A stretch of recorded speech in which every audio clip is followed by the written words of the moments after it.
complotisme est quand même très marqué à droite. Ah oui, les théoriciens du complot. Les conspirationnistes comme Alain Soral, ou l'extrême droite, le Front National. Alex Jones, genre l'extrême droite qui...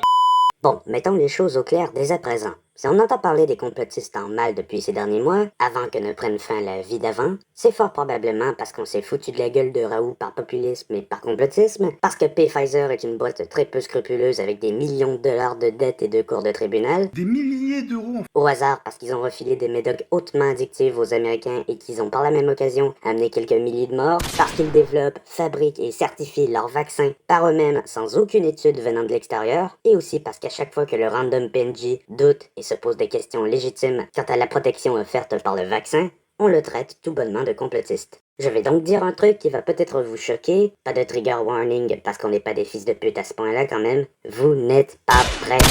Je crois qu'il est bel et bien normal d'être complotiste. Alors je sais, calmez-vous, car bien qu'il soit normal d'être complotiste, je ne le suis pas pour autant. Par conséquent, allez remplir vos piscines de sueur tout seul, moi je m'en bats les couilles. Pour commencer, les complotistes ne sont pas des monstres ou des démons ancestraux dans des grottes, avides de corrompre la jeunesse et les jeunes brebis égarées, avec des compétences de discours foissants. Ce sont en grande majorité des gens comme vous et moi qui se posent des questions, font des recherches et développent des théories. Voilà, les complotistes ne restent pas forcément reclus sur Reddit, Discord ou Twitter. La plupart possèdent un travail, une vie de famille, sont en bonne santé, touchent du gazon contrairement aux joueurs de League of Legends, et il n'y a que les plus renfermés et les plus asociaux d'entre eux qui peuvent développer des théories liées aux aliens, aux Illuminati et aux reptiliens.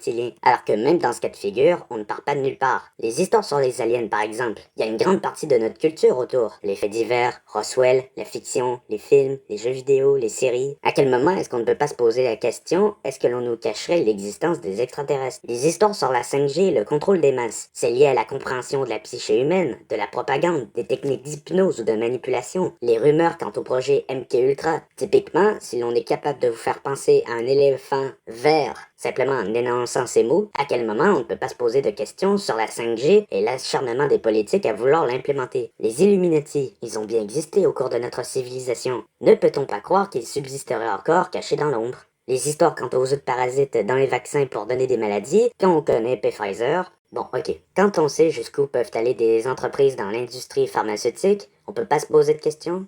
Non? Quelle est la réponse la plus probable? Que les richards des industries qui pèsent le plus dans le monde assoient leur domination par des stratégies et des complots à l'échelle internationale? Ou simplement croire que tout le monde est les beaux et les gentils, que tout le monde est en noir et blanc, il y a des méchants et des pas méchants, c'est tout. Mais je crois que le plus drôle avec le complotisme, c'est quand le gouvernement essaie de les combattre. Quand tu représentes le gouvernement et que tu veux mener un combat contre le complotisme, est-ce que tu ne te tirerais pas une balle dans la bite? Quand tu représentes l'élite mondiale, est-ce que tu peux vraiment le convaincre le peuple de ton innocence? Ce serait comme Alain Vendette défendu en cour de justice par Daniel Cohn-Bendit. Il est où le respect? Il est où?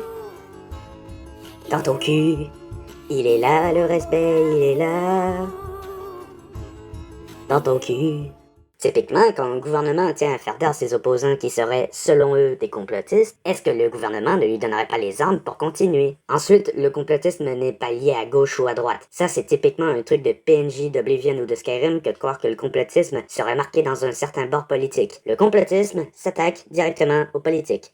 Point. Il n'arrange ni les droitards, ni les gauchos. Est-ce que vous êtes pas un peu con? Vous avez sniffé du Monster Energy, c'est pas possible. L'ennemi de mon ennemi est mon ami pourtant. Pensez-y lorsque vous ferez de gros raisonnements de révolutionnaires, si vous ne vous êtes pas mis à dos de potentiels alliés bénéfiques. Enfin, pour finir, le complotisme est quelque chose de sain. Et je le pense très sincèrement. Certes, il n'est pas bon de s'engouffrer dedans, mais c'est comme les carottes. Les carottes, c'est bon pour la santé, mais si t'en manges trop, t'as la peau orange. Il n'y a pas besoin de devenir malade avec ça, mais si au contraire tu ne vois aucun complot, aucune coïncidence, ni aucun lien de causalité, de lien de parenté ou d'intérêt entre membres de l'élite, c'est que tu es toi-même dans le complotisme. Là où ça te suffit, où tu te complais. Mais énumérer des phénomènes, des liens, des intérêts de classe et des questions de fond, c'est hautement complotiste. Si on connaît le complotisme aujourd'hui par les anti-vax ou les anti-masques, ceux-ci sont nés du doute. Le doute quant à l'utilité du vaccin ou des masques. Le doute, il est inné, simple, sain, naturel. C'est une aptitude qui te permet de te préparer et de te protéger de ce qui pourrait arriver. C'est le doute qui te permet d'amorcer une réflexion. C'est le doute qui te permet de réfléchir aux nombreuses conséquences d'un choix. C'est le doute qui te permet, enfin,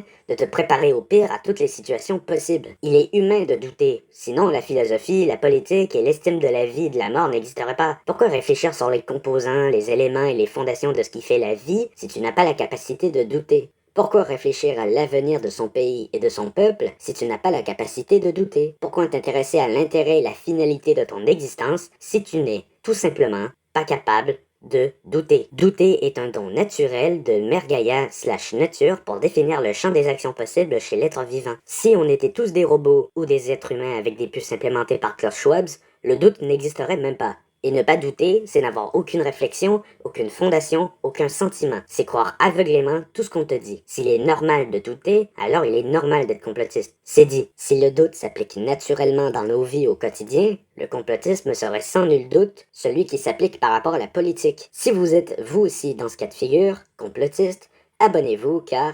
2 jours après la publication de cette vidéo, le rat TV a été retrouvé suicidé de 3 cordes de pendaison dans le dos. Ses proches parents ne peuvent pourtant pas l'expliquer, celui-ci étant bien trop galbé. Il buvait du thé, sortait avec ses quais en boîte et avait de bons rapports avec ses collègues de travail. Affaire classée, dossier suivant. Il est où le respect, il est où? Dans ton cul. Il est là le respect, il est là. Dans ton cul. Il est où le respect, il est où? Dans ton cul. Il est là le respect, il est là. Dans ton cul.